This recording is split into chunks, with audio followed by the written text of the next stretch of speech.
ઉધનામાં parking જેવી નજીવી બાબતે વેપારીની ચપ્પુના ઘા ઝીકી હત્યા કરનાર હત્યારાને ફાંસીની સજા આપવાની માંગ સાથે સમાજ અને વેપારીઓ દ્વારા પોલીસ કમિશનરને આવેદનપત્ર અપાયું।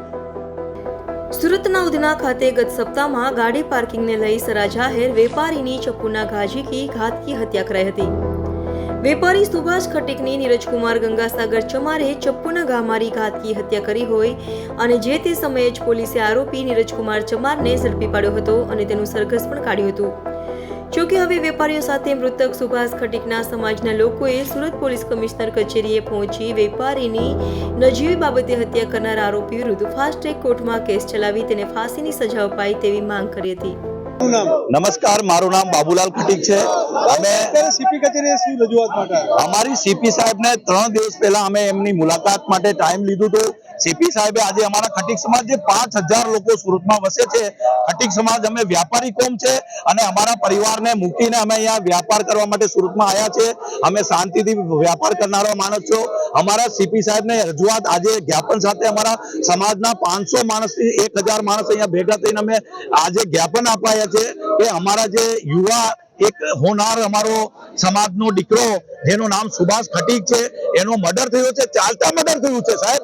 અમારી દુકાન એ અમારો માણસ દુકાન પર દુકાન ખોલવા માટે ધંધા અર્થે ગયો હતો અને એનો ચાલુ રસ્તે એનો મર્ડર થાય એ અમને દુઃખની વાત છે।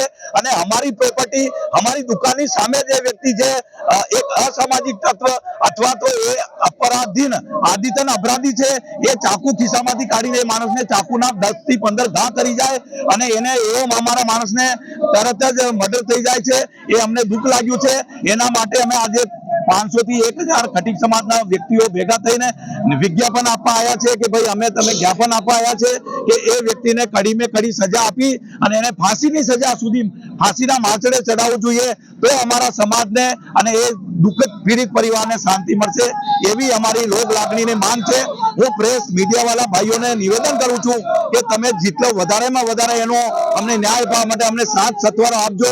ખટીક સમાજ તમારો જિંદગી ભર સુધી આભારી રહેશે।